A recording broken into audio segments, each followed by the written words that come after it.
तो आ गई कांग्रेस की पहली लिस्ट, जिसका सबसे इंतजार किया जा रहा था सबसे ज्यादा कि कब आएगी लिस्ट, कब आएगी लिस्ट। जो आंतरिक कलह के बाद, इतने मंथनों के बाद अब जाकर अब इंतजार खत्म हुआ है। और इस लिस्ट में ऐसे चौंकाने वाली बात कोई भी नहीं है, क्योंकि वो ही पुराने चेहरों को रिपीट कर दिया गया है। तो हम आपको बताएंगे कि कांग्रेस की पहली लिस्ट में कौन कौन से नामों को शामिल किया गया है और किस तरह से अशोक गहलोत गुट और पायलट गुट के बीच में समर्थन साधने की कोशिश की गई है और किस तरह से इसमें जातिगत बंटवारा किया गया है। तो सब कुछ बताएंगे इस वीडियो में, लास्ट तक जरूर बने रहेगा हमारे साथ। नमस्कार, मैं हूं चेतना शर्मा और इस मुद्दे पर चर्चा के लिए मेरे साथ मौजूद है हमारे editor in chief Varun Bhansali ji. Sir, आपका बहुत बहुत स्वागत है। तो अब इंतजार खत्म हो गया है कांग्रेस से टिकट मांगने वालों का, और पहली जो लिस्ट आई है उसमें काफी ज्यादा नंबर नहीं है, सिर्फ एक 33 नाम जारी किए गए हैं कांग्रेस की तरफ से। तो मेरा पहला सवाल यही है, क्या राय है आपकी इस लिस्ट पर? देखिए, कांग्रेस ने जो इतना समय लगाया, वो समय क्यों लगाया ये बिल्कुल भी समझ में नहीं आ रहा है, क्योंकि कांग्रेस ने कॉपी और पेस्ट करने के सिवा कोई काम नहीं किया है। पुराने जो लोग थे उन्हीं को ले आया गया है और कहीं कहीं पर जो निर्दलीय जीते थे उनको लाया गया, वो भी एक आध दो जगह। बाकी कोई ज्यादा बदलाव नहीं है। पुरानी लिस्ट को यूं का यूं कॉपी पेस्ट किया गया है। आप देखिए, यहाँ पर जो बड़े नाम थे, मुख्यमंत्री गहलोत सरदारपुरा से, टोंक से सचिन पायलट, कृष्णा पूनिया अपनी जगह से, गोविंद सिंह डोटासरा लक्ष्मणगढ़ से, सब लोगों को वैसी की वैसी ही, अशोक चांदना को हिंडौली से, किसी का भी कुछ ज्यादा बदला नहीं गया। उपचुनाव में जो वल्लभनगर से प्रीति शेखावत जीती थी, उनको वहीं से टिकट दिया गया। मनीषा पवार जोधपुर से, सब पुराने वाले टिकट ही दिए गए हैं। अलवर रूरल से टीकाराम जूली और ओसिया से दिव्या मदेरना। लेकिन यहाँ पर जो कुछ बड़ी गलतियां की गई है, जो हारे हुए लोग थे उनको भी वापस उतार दिया गया है। मसलन मालवीय नगर से अर्चना शर्मा, 2 या 3 बार हार जाने के बाद आप फिर से उसी चेहरे को उतारना, यानी कि आप में डर बहुत भयंकर है, आप में नया कुछ करने की क्षमता नहीं है, आप में बिल्कुल भी रीढ़ की हड्डी नहीं है कि आप कुछ नया कर पाओ। और जब आपने इतना बड़ा विरोध पुष्पेंद्र भारद्वाज के खिलाफ सांगानेर में देखा, जिससे साफ समझ में आया कि स्थानीय को अगर आप वहां टिकट नहीं दोगे तो आप उल्टे मुंह की खाओगे, लेकिन फिर भी आपने पुष्पेंद्र भारद्वाज को ही दिया। जबकि पुष्पेंद्र भारद्वाज के बारे में अगर समझा जाए तो 85 से ज्यादा लोग, जो कैंडिडेट्स, पार्षद और वहां के स्थानीय सांगानेर के लोग थे, वो गए थे कांग्रेस के पास कि भाई आप स्थानीय को दो, नहीं तो आपको कभी ये सीट जीत कर देगी ही नहीं। और दूसरी तरफ बीजेपी ने वहां ब्राह्मण चेहरा और उतार दिया है। तो किसी भी तरीके से सांगानेर में कांग्रेस ने कहीं से भी नहीं सोचा कि वो जीतेगी और सिर्फ पुरानी चाल ही वापस चल दी है। और बाहरी उम्मीदवार को वहां पर बिल्कुल भी बर्दाश्त नहीं किया जाएगा, ऐसा सांगानेर की ग्राउंड रिपोर्ट्स में निकलकर सामने आया। और कहीं ना कहीं पुष्पेंद्र भारद्वाज के बारे में तो कांग्रेस आलाकमान के पास भी बहुत कंप्लेंट्स थी कि वो कहीं ब्लॉक कमेटी की बैठकों में अपने ही पार्टी के लोगों को मारा पीटा और भी बहुत सारी चीजें। और इतने सारे कांग्रेस के लोग ही जाकर जब कह चुके कि आप स्थानीय को टिकट दो तभी जीत पाओगे, लेकिन कांग्रेस ने किसी की नहीं सुनी। इतने लंबे इंतजार के बाद भी उन्होंने सिर्फ और सिर्फ बगावत को न्योता देने का काम किया है, क्योंकि अब लिस्ट आ गई है और लिस्ट के बाद होगी बगावत शुरू। और कहीं ना कहीं गुर्जर वोटों को साधने की काफी कोशिश की गई है। आप देखिए, इंदिराज सिंह गुर्जर, सचिन पायलट के साथ साथ आप यहाँ पे अशोक चांदना को देख लीजिए। इनका जो समीकरण है इन्होंने काफी अच्छे से साधा है इसमें, और जाटों का काफी दिखाई दे रहा है। वैसे के वैसे हैं। आप देखिए, हरीश चौधरी को फिर से बायतू से ही टिकट दिया गया है। सब कुछ वैसा का वैसा, ज्यों का त्यों रखा गया है।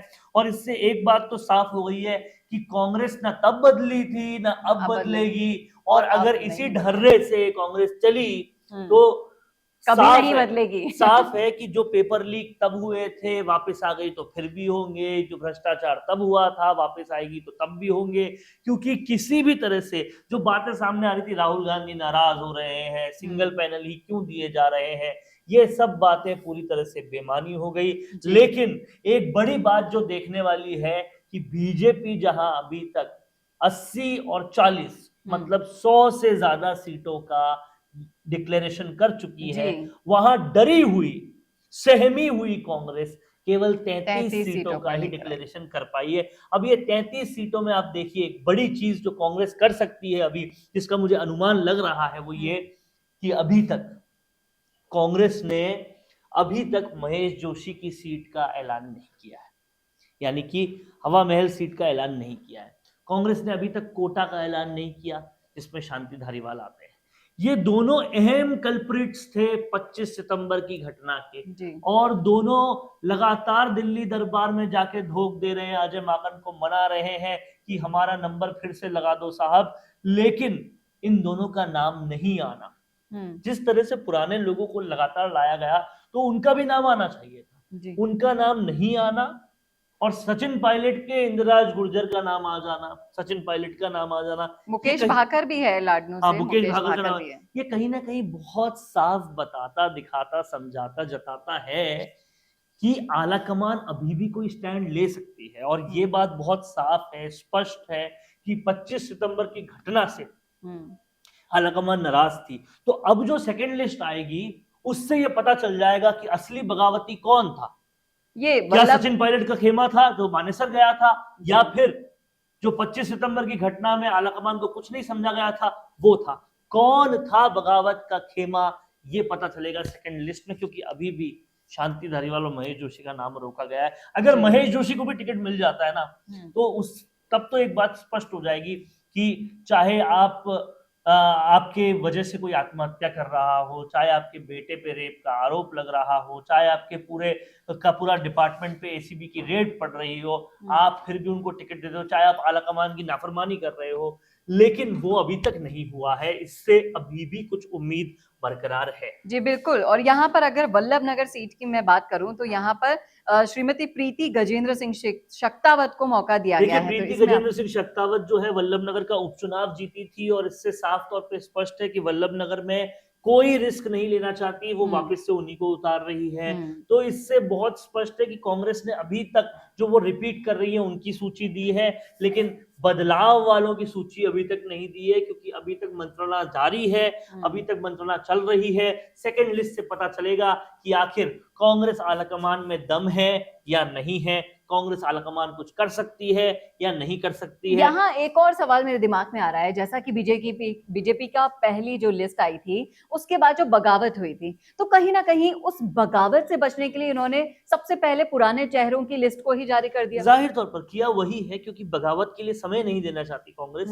लेकिन अब देखिए यहाँ पर भी सांगानेर से बगावत होगी ही होगी, ये बहुत स्पष्ट है। यहाँ पर भी कुछ ऐसी गलतियां की गई है।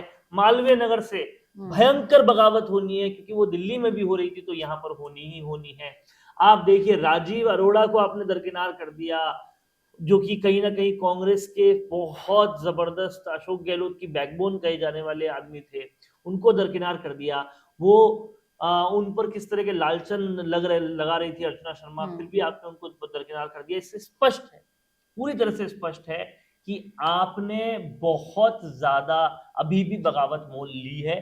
लेकिन इस बगावत के बाद दूसरी लिस्ट में क्या होगा, उससे बगावत के आगे के आसार थी। जी बिल्कुल, कहना ये इसमें कोई अतिशयोक्ति नहीं है कि बीजेपी के बगावत पार्ट 1 के बाद कांग्रेस का बगावत पार्ट 2 बहुत जल्दी आने वाला है।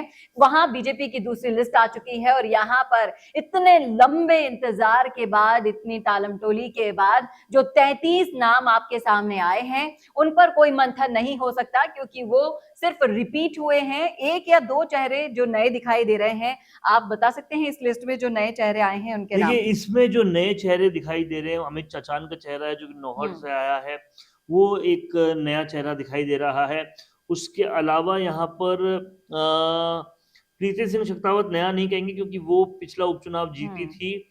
तो यहाँ पर उसके अलावा कोई बहुत ज्यादा नए चेहरे, कृष्णा पूनिया का भी इतना विरोध चल रहा था, लेकिन उसके बावजूद भी इनको मौका देना, इस पर आपकी क्या राय है? देखिए, यहाँ विरोध अर्चना शर्मा का भी चल रहा था, कृष्णा पूनिया का भी चल रहा था, पुष्पेंद्र भारद्वाज का भी चल रहा था, लेकिन मेरे हिसाब से पहली लिस्ट वो लिस्ट दी है जिसमें कांग्रेस पुराने वालों को ही उतारना चाहती थी। हालांकि इसमें बहुत बड़ी बड़ी गलतियां की गई है। सांगानेर में गलती है, कृष्णा पूनिया में गलती है, और कहीं ना कहीं मालवीय नगर में भी गलती है। अगर ये लेकिन कांग्रेस कहीं ना कहीं मन बना चुकी होगी कि हम्म। इनको रिपीट करना है, इसलिए ये लिस्ट पूरी कॉपी पेस्ट वाली ही लिस्ट है। अब आने वाली लिस्ट में पता चलेगा कि ये बदलाव कर भी सकती है या नहीं कर जी सकती, या बिल्कुल। फिर वही ढाक के 3 पात हो जाए। सोचने वाली बात यह है कि पुराने चेहरे तो आपने खोल दिए, यानी कि पुराने पत्ते आपने खोल दिए हैं, लेकिन नए पत्तों का जिनका इंतजार था, जिन पर बगावत हो सकती थी, जिनके कैसे आपने जातिगत समीकरण साधे हैं। क्योंकि एक तरफ अगर आप बीजेपी को देखेंगे तो बीजेपी में आपने अभी हमने दूसरी लिस्ट में ये विश्लेषण करके बताया ही था आपको कि किस तरह से सारे समीकरणों को साथ में लेकर अपने डैमेज को कंट्रोल करके लेकर आई है वो दूसरी लिस्ट। वहीं बीजेपी की कांग्रेस की जो पहली लिस्ट है उसमें कोई नया बदलाव नहीं दिखाई दिया। कहीं ना कहीं अशोक गहलोत और सचिन पायलट के बीच में एक संतुलन को बिठाने की कोशिश इसमें दिखाई दी गई। सचिन पायलट के साथियों को इसमें जगह दी गई, लेकिन अशोक गहलोत के कुछ साथियों को दरकिनार किया गया। जैसा कि अभी आपने बताया ही, मालवीय नगर से अर्चना शर्मा को टिकट दिया गया, राजीव अरोड़ा को हटाकर, जो काफी बैकबोन माने जाते थे गहलोत जी के। तो कहीं ना कहीं अभी भी बगावत को टालने की कोशिश तो कांग्रेस की साइड से बहुत की गई, लेकिन फिर भी बगावत पार्ट 2 बहुत जल्दी आएगा। और देखना ये दिलचस्प होगा कि इतने मंथन के बाद जो पहली लिस्ट आपके सामने आई है, वही ढाक के 3 पात, क्या दूसरी लिस्ट में क्या नया लेकर आएगी कांग्रेस। क्योंकि जनता और उम्मीदवार जो आपसे टिकट मांग रहे हैं वो सब बदलाव की दरकिनार कर रहे हैं कि भाई कांग्रेस के जो रूल्स चले आ रहे हैं, रेगुलेशंस चले आ रहे हैं, वो कभी तो बदलेंगे। और देखा जाए तो अभी तक विद्याधर नगर की भी सीट नहीं दी है, दिया कुमारी के सामने कौन आएगा अभी वो भी स्पष्ट नहीं किया है। तो मेरे हिसाब से रिपीट जो करना था वो कर दिए हैं। अब आशा उम्मीद ये है कि वो बदलाव वाली जो लिस्ट जो है वो सेकंड लिस्ट होगी, उसमें विद्याधर नगर भी होना चाहिए, क्योंकि मंजू शर्मा को अगर टिकट नहीं मिलता है तो कहीं ना कहीं कांग्रेस अपने पैर पे कुल्हाड़ी मारेगी अगर वो वापस से सीताराम अग्रवाल को ही टिकट दे देगी। तो इस तरह से कोटा, हवा महल, ये सब सीटों का आना अभी बाकी है। तो देखना होगा कि अब आगे क्या होता है। जी बिल्कुल, जो भी होगा सब कुछ लेकर आएगा आपके सामने राजस्थान संवाद विश्लेषण के तौर पर। हमारा एनालिसिस कैसा लगा आपको कमेंट करके जरूर बताइएगा। कमेंट बॉक्स में क्या है आपकी राय जरूर लिखिएगा, और ऐसे ही और वीडियोस के लिए देखना ना भूले राजस्थान संवाद। नमस्कार। मीडिया में काम करना चाहते हो लेकिन नहीं मिलती प्रैक्टिकल एजुकेशन, मीडिया का डिग्री कोर्स हो भी जाए तो होती है प्लेसमेंट में प्रॉब्लम। इंस्टीट्यूट जो सिखाते हैं इंडस्ट्री में वो कुछ काम आता ही नहीं। इन सारी प्रॉब्लम्स को सॉल्व करने का फुल प्रूफ तरीका है मिशी media institute of media education, जहां आपको डिग्री, प्लेसमेंट और प्रैक्टिकल एजुकेशन तीनों मिलेगा।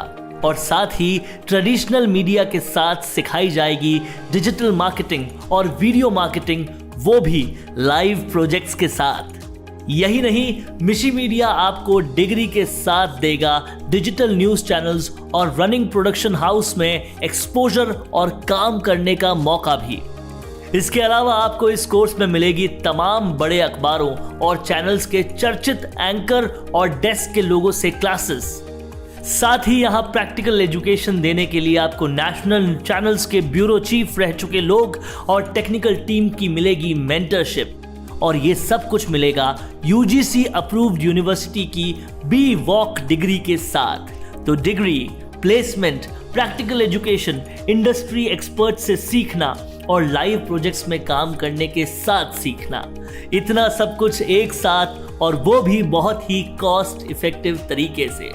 तो अब बिल्कुल देर मत कीजिए, नीचे दिए गए लिंक पर क्लिक कीजिए और आज ही हमसे जुड़ जाइए।